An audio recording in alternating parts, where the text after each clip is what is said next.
palaon na sana silang umasinso at nagmumuna sa buong mundo. Baka naman ang lupa ng araw ay hindi totoo o alamat lamang, kaya hindi na pinanipansin ng mga Pilipino. Posibleng alamat nga lamang ito, pero paano ba nabago ang mga Europeano sa mga pagkakakunugmok noong unang panahon? Hindi ba sa paniniwala at pag-asa lamang na mayroon silang hinihintay na si Haring Krister dyan? Masama bang paniwalaan ang magagandang alamat, lalo na at siya pang katotohanan? Ang paraiso ng Eden sa dakong silangan ang hindi pa nila natutuklas ang kaharian ni Padre Juan.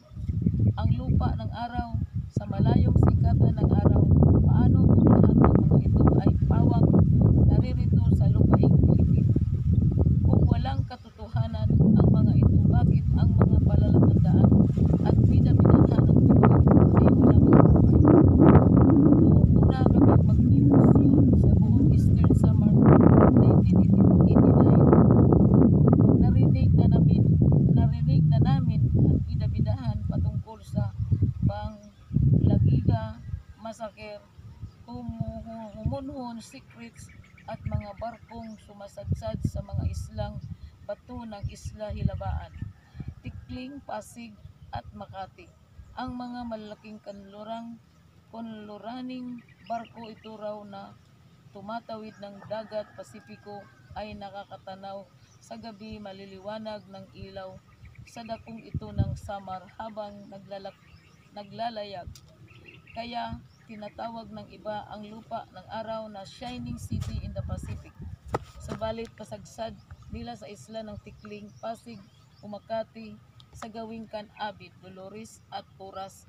Huli na bago nila matuklasan na sila pala ay bumabalandra na sa mga batuhan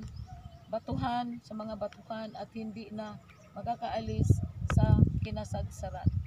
Hanggang ngayon ay natatanaw pa ang ilan sa mga barkong kinahoy na ng mga mangingisda sa mahabang panahong pagkakalubog, subalit nakalitaw pa rin ang ilang bahagi ng mga ayon. Kung ang mga kwentong ito na Shining City o lupa ng araw ay hindi totoo, ano ang nakikitang labi ng mga barkong lumulubog na naroon hanggang sa ngayon? Ano ang mahiwagang tanglaw na natatanaw ng mga magdaragat at sila ay bumabangga sa mabatong bahagi ng mga isla ng Samar? Huwag sabihin aksidente ang mga pasadsad na ayaon, sapagkat kumpleto ng instrumento ang mga kanluraning ekspedisyon. Pakinggan natin ang mga ilan sa napakaraming salaysay ng mga Samarino. Narito ang patotoo ni Mayor Luisito Ong ng Can-Abit, Eastern Samar, ng kapanayamin ng ACS ni CIA ang punong bayan sa lugar mismo ng Rawis. Nung ako ay isang negosyante pa lamang, hindi pa ako punong bayan noon, ay nagbibiyahe kami sa pamamagitan ng pamamangka dahil wala pang tulay noon sa Can-Abit. May mga gabing nakakakita kami ng sobrang liwanag sa mga gawing ito ng Rawis, Can-Abit, samantalang wala pa namang kuryente ang Samar noon. Hindi naman masasabing kidlat lamang o sinag ng barko ang mga yaon, sapagkat tahimik ang kapaligiran. Parang nanggagaling ang mga sikat ng liwanag sa ilalim ng dagat. Isa pang nangingisda sa barangay Rawis, si Manong Uto Gadwina, ang nakuna namin ng patotoo ng sariling karanasan. May mga gabing natatanaw namin ang mga nagsasalimbayang ilaw na naakala mo searchlights sa aming barangay. Minsan 2 sinag, paparami hanggang 8 tanglaw ang nasasalimbayan sa kapaligiran. May mga pagkakataon naman na hindi kami makakabalik sa aming lugar samantalang hindi pa naman kami nakakalayo sa pinagmulan. Pagka ganoon, natutulog na lamang muna kami sa aming bangka. Pagkagising namin, nasa dating lugar na uli kami. Isa pang kasamang patandang pangingisda ang nagsaysay pa na kaniyang naranasan. May mga pagkakataon na parang may nakakakita kaming malalaking poste ng tulay sa dagat na ito na sinasapurka ng mga malalaking alon. Naririnig pa namin mula sa itaas ng tulay ang mga ugong ng mga nagdaang sasakyan, mga kutsi, truck at mga pamamasahirong bus. Samantalang kadalang lamang ng mga jeep na tumatakbo sa aming bayan. Nakuha namin ang mga salaysay na ito noong lamang Mayo 1 ng 1996 sa Canabid kung saan naganap ang mga manifestasyon ng pagkaisa ng mga mamamayang Pilipino masa. Intelihensya, sundalo, pulis, NGO, kabataan ng katandaan sa paghasiwa ng AXMI, misyong Pilipino na taga Bulacan at ng CIA, Community Information and Assistance na taga Ilocos. Samantala ganito naman ang naririnig na usap-usapan sa gawing Burungan, Eastern Samar.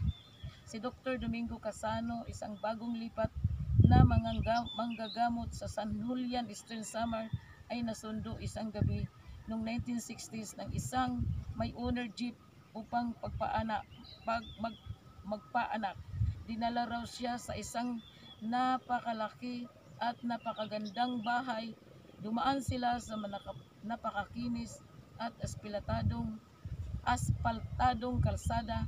Ang nadatna nila sa bahay ay mga uniformadong katulong. Matapos nagpaanak, inihatid siya pabalik sa kanilang tahanan. Nang ikukwento niya sa mga taga San Julian kinabukasan ang nangyari, laking gulat ng mga taga roon dahil walang lugar na nasa ganoon sa kanila at hindi pa naaasfaltuhan ang kanilang kalsada noon.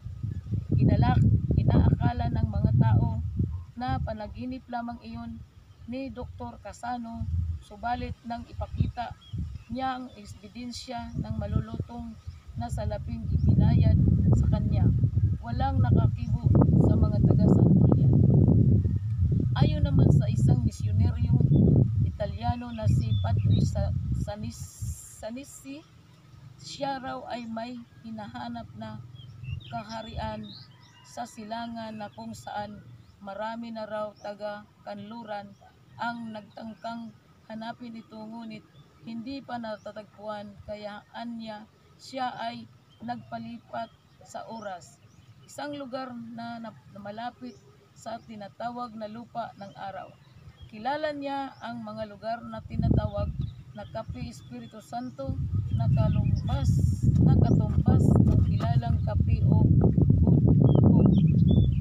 Ayon naman daw sa matatandang mamayan ng Artichi,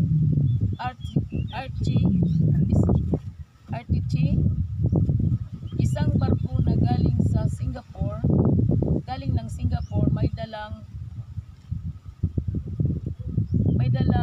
mga school ang office supplies ang sumadsad sa may mabatong isla ng Pikling. Ang sabi ng mga nasa sasakyan, kaya raw sila nadaong doon ay dahil sa nakita nilang syudad na napakalaki at may maraming ilaw. Kinaumagahan, anya ay wala na silang nakitang lungsod, kundi puno pala ng Samar. Nakita na naman ng maraming saksi na hinihila ng 3 barkong malalaki ang sumadsad na barko, pero ang nakakapagtataka, habang hinihila ito palayo ay napapunta pa rin siya sa katabing pulo ng Makati at Pasig. Wala raw nagawa ang humihilang 3 barko kundi iwanan na lamang ito. Hanggang sa ngayon, nandun pa ang barkong nakalitaw ang unahan. Ayon naman sa miyembro ng 4th INF Battalion Philippine Army na nakabase sa may sitio Parik, Barangay Gibangwagan,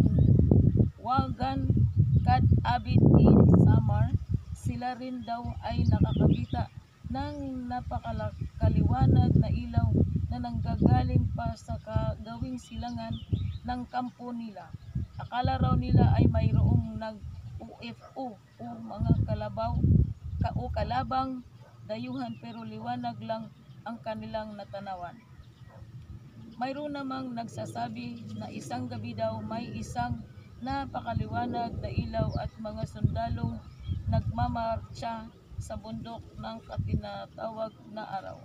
Ito'y nasaksihan anya ng maraming tao sa bayan ng Gamay.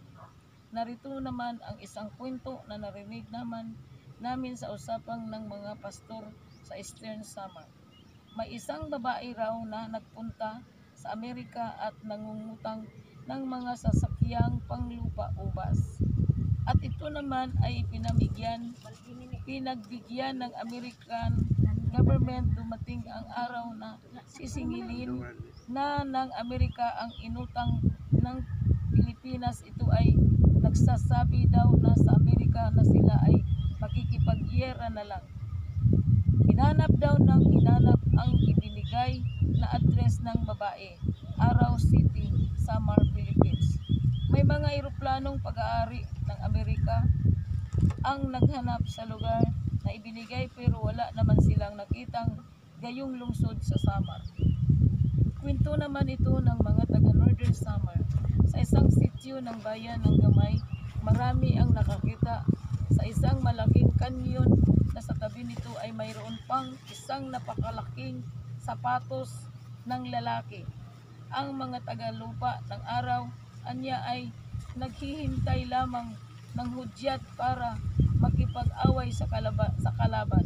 Sa tagal ng paghahanda at paghihintay nila, ang kanyon daw ay tinubuan na ng baliti sa mga unahan nito. Sa lugar na yaon ay may mga kamandag na insekto na kumakalat na parang may lason.